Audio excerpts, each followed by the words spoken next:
Bonjour à tous, aujourd'hui on va parler de la quête du bonheur.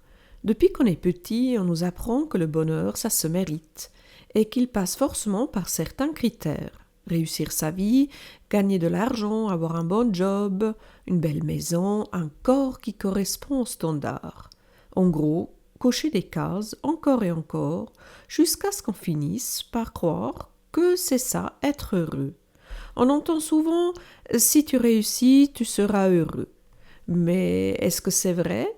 Est-ce que c'est vraiment ce que tu ressens en toi, au plus profond?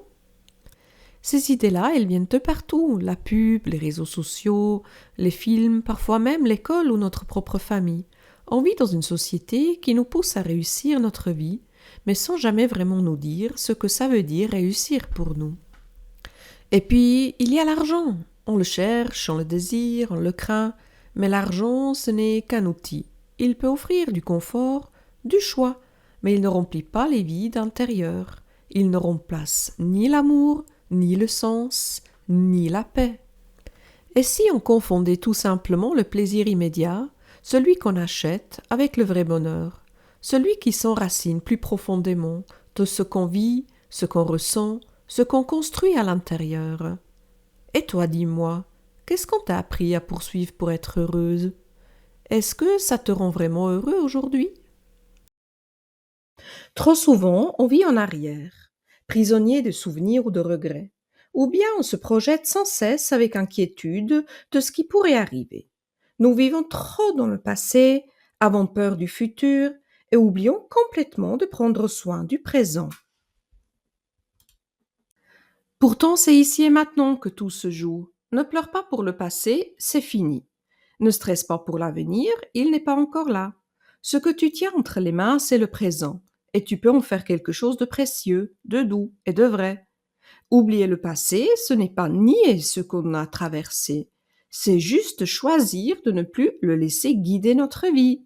Le passé nous a formés, certes, mais il ne nous définit pas. Il nous a appris des choses, il nous a donné des clés, parfois à travers des douleurs. Mais ces leçons ne sont pas là pour nous enfermer, elles sont là pour nous aider à avancer avec plus de clarté, plus de conscience, à construire un futur qui nous ressemble et non un futur dicté par nos blessures. Aujourd'hui, tu as le droit de respirer, de ralentir et d'apprécier ce qui est là, ici et maintenant. Même les petites choses, surtout les petites choses. C'est peut-être ça, finalement, prendre soin de soi, revenir là où on est, et s'y trouver bien. Le bonheur commence quand on cesse de douter de sa valeur. Et ce doute, bien souvent, ne vient pas de nous. Il vient de ce qu'on nous a fait croire, d'une société qui juge plus qu'elle n'écoute, d'une famille ou d'un entourage qui ne savait pas voir notre lumière ou qui portait déjà ses propres blessures. Si tu as été dévalorisé, humilié, ignoré, ça ne veut pas dire que tu ne vaux rien. Ça veut juste dire que tu as été entouré de personnes qui ne savent pas aimer comme tu en avais besoin. Mais ça, ce n'est pas ta vérité. Croire en soi, c'est oser remettre en question ce qu'on t'a appris sur toi. C'est oser te redéfinir à partir de l'intérieur. C'est poser chaque jour un pas vers ce que tu mérites vraiment, même si tu as encore peur, même si tu ne te sens pas prêt. C'est aussi croire en la vie. Croire que derrière les obstacles, il y a des apprentissages, que chaque difficulté contient une graine à renouveau. Comme le disait si justement Churchill, le pessimiste voit des difficultés dans chaque opportunité, l'optimiste voit une opportunité dans chaque difficulté. La vie ne suit pas toujours le chemin qu'on voudrait, mais elle ne se résume pas à nos douleurs. Elle est aussi pleine de surprises, de rencontres et de renaissances. Et si le sens de la vie, c'est donner un sens à la vie, et ce sens-là, tu peux le choisir, tu peux le créer. Il commence par une graine de confiance, une seule, et parfois c'est suffisant pour que tout change. Le bonheur ne se trouve pas toujours là où on le cherche. Il se cache souvent dans les détails, dans l'invisible, dans les choses si simples qu'on oublie parfois de les regarder. Un rayon de soleil sur la peau, une tasse chaude entre les mains, un silence apaisant ou encore un rire partagé. Ces choses-là ne font pas de bruit, mais elles nourrissent l'âme.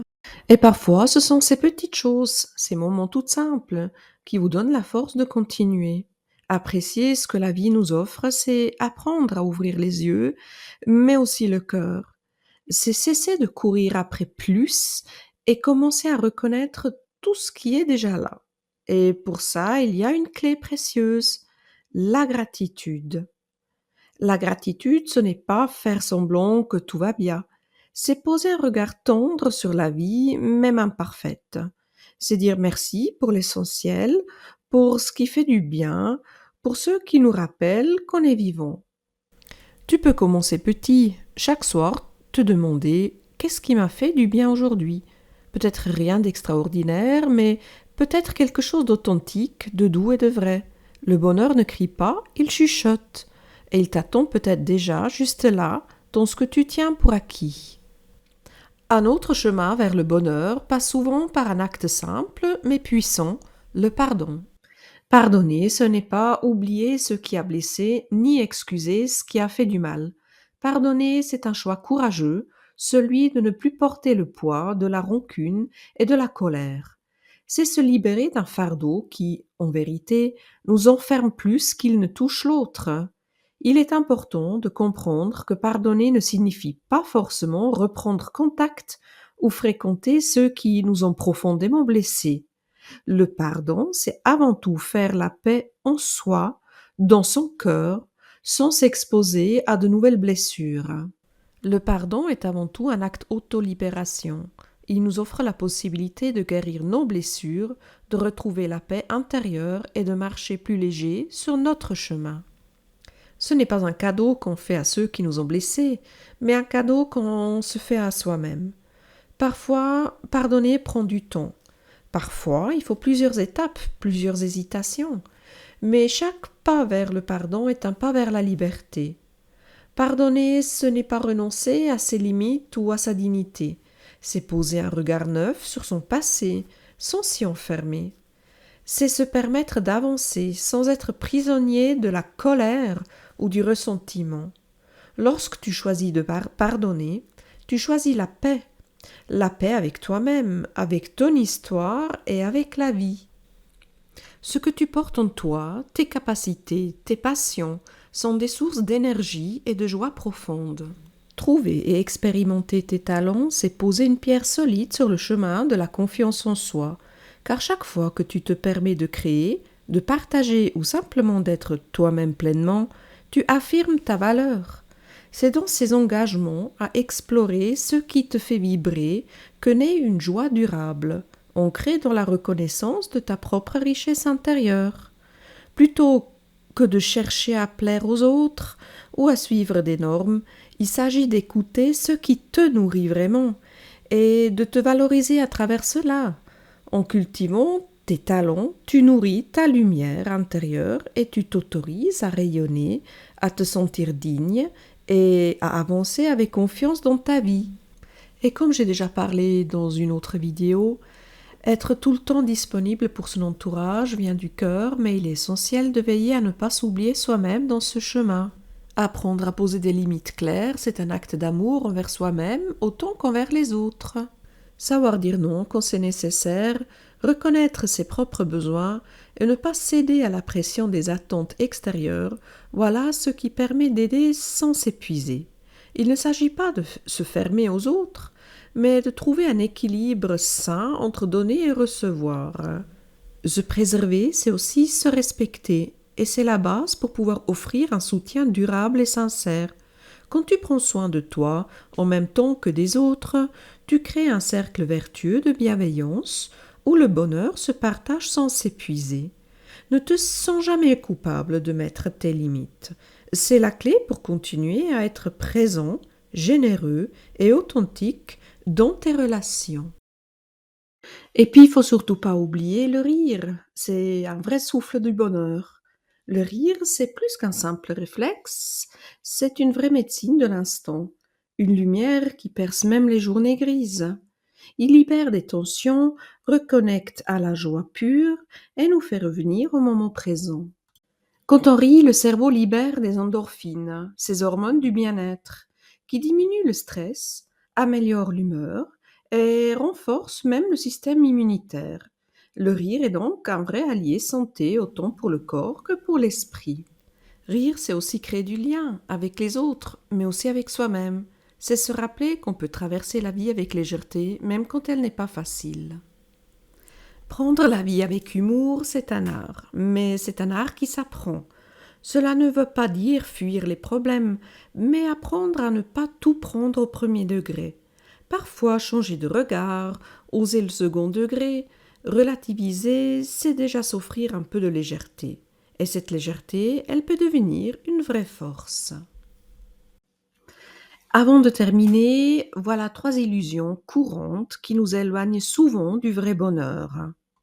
Le fameux mythe de la perfection. On croit qu'il faut être impeccable pour mériter le bonheur. Un corps parfait, une vie bien rangée, une réussite éclatante, mais cette quête nous épuise. Le bonheur naît souvent quand on apprend à s'aimer tel qu'on est, avec ses imperfections. Lâcher l'idée du toujours mieux, c'est déjà retrouver la paix. Et puis, on a le mythe du plus tard. Je serai heureux quand ce piège mental nous pousse à attendre une vie idéale, un salaire, une relation, un événement. Mais le bonheur ne se cache pas dans le futur. Il est là, dans l'instant, dans la façon dont on choisit de vivre maintenant. Et à la fin, surtout vivre en dehors de ses valeurs. Beaucoup poursuivent des rêves qui ne sont pas vraiment les leurs. Le bonheur devient possible quand nos choix sont en accord avec ceux qui comptent vraiment pour nous. S'aligner avec ses valeurs, c'est cesser de se trahir et ça change tout. En fin de compte, le bonheur n'est pas une destination, mais une manière de vivre. Il naît d'un chemin intérieur fait de conscience, d'authenticité et de petits moments vrais.